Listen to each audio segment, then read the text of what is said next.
Good morning, ladies and gentlemen. This is Prashant Mokshya. Welcome to everyone. Today, on this beautiful morning, I want to talk about something very important during a spiritual journey. That is living in the present. Most of us are well trained about, well known about planning the stuff. We think if you shouldn't plan, or if you cannot plan, or if you do not plan, then what will happen to us tomorrow? That is the question. That is the main question that will arise to us every day. And we feel amazed when someone tell us that I live in present. I don't care about tomorrow. I don't care about the next moment, what I'm going to do. Rather, I'm going to rejoice the moment that is offered to me now. And many people, like when I tell them what is the secret of being spiritual, and I said them living in the present, and they said how. Let me explain to you today. In Vipassana, the meditation technique designed introduced by Buddha to the human mankind, one of the greatest discovery or greatest product for the humankind, for the evolution of human consciousness, the Vipassana meditation. What we do in Vipassana is we try to contemplate, we try to focus on our breathing, on our process. We try to be witnessing our body process, especially the breathing. And what does that mean? That means breathing, now you are taking in and taking out.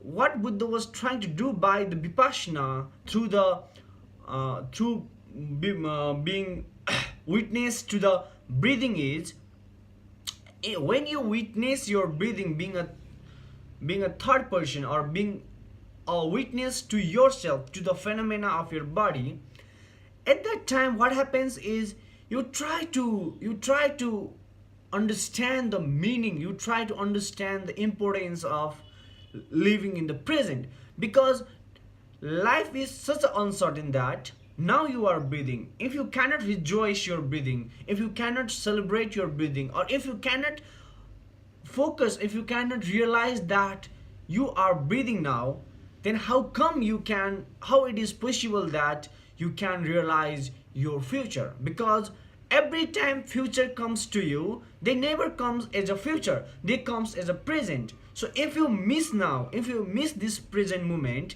then it's sure that you're gonna miss the future, because that future itself will come as a present. And in this way, we as a human being tend to miss our whole life, tend to miss every moment of our life, because in every present moment we try to think about the future. And when we are trying to think about future, our present is going on, passing on. And doing so, the future we dreamed about, like, for example, let's see,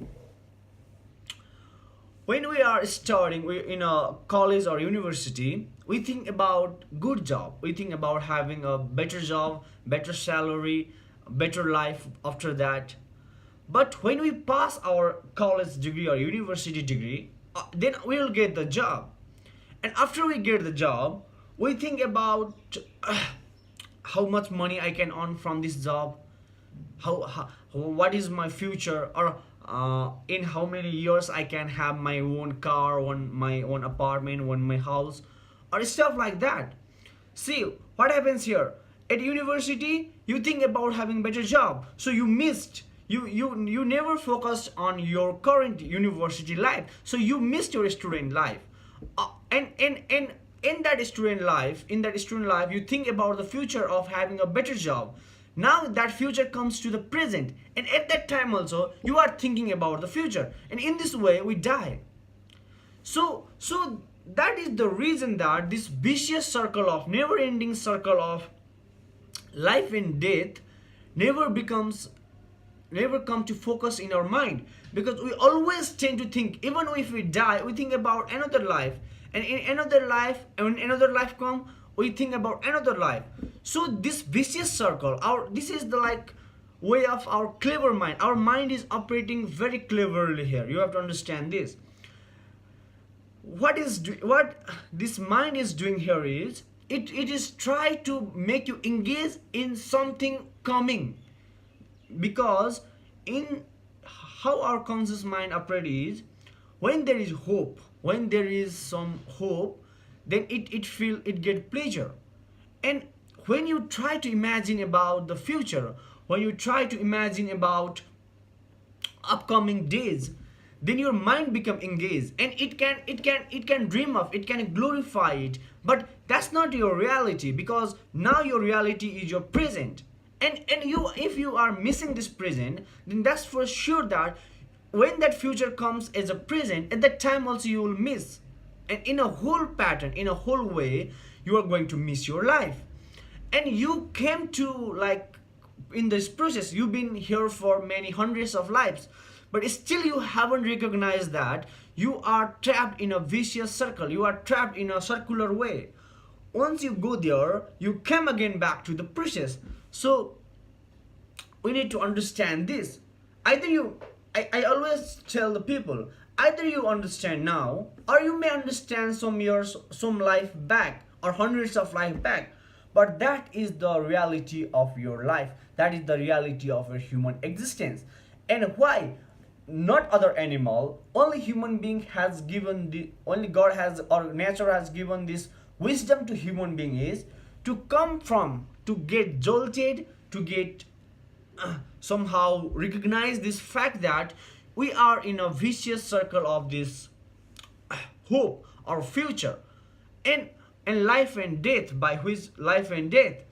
So if you understand this, and if you try to proceed in a way that this is not your life, if you cannot live now, if you are not living in a true sense, then what's the meaning of imagining about future? And who knows, our life is such uncertain that after this moment, after some minute, you never know, like you're gonna die, or you're gonna have a different life, because there are lots of uncertainty in the life. And we feel that we are like immortal, we never die, we only think about the future, and future keep coming, and the moment future keep coming, and we again think about the future, and we miss the whole process of the life. And by missing that, our mind is always engaged in something hypothetical, or something of the future, and we always try to dream about that. And our conscious mind, our first layer of mind, get lots of food from this, and it get engaged, and it love to like it get fascinated by the hyperbole, or fascinated by the imagination. And doing so, our whole point of the existence is missed. And when our whole point of existence is missed, then there is nothing like as a human life. So I call it a humanoid. That means being a human being, rather, but as a robot, as a mechanical, because your life is predefined, your way of living is predefined, and whatever you're gonna do in this life is predefined. And now you may think like, how it is predefined. See, in most of the action, what will be your reaction is already fixed. If I say this, you may feel astonished, but see closely to your life. When something happens to you, it's already set up in your mind. When someone praise you, you will get baffled. You will get like something out of world. You will feel something out of world, glory, joy. And when someone criticizes you, you feel pain. That's obvious to you. But the question remains is, why do you do that? Why every time the same emotion come to you? It's because your life is predefined. You are like pre-structured, pre-designed robot, and you are living that way. And you are not understanding the fact that you have potential to be the God, to recognize your life, to recognize the potential, to recognize the possibility that you can be the God. You can understand this. There's a vicious circle going around you. You get born, grow old, die, again get born, and in the reincarnation process also, you are going in a same way. So understand this fact that if you always keep trying to imagine about the future, if you keep always trying to think only about the future and forget this present, or cannot recognize this present, then you are missing your whole life. So wake up and try to live in the present. Even if you try to like dictate your future, if you try to dictate coming events of the future, then there is a chance, there is a huge potential that the incident, the thing, the future may not come at you as you like. It may come in a different shape and thing.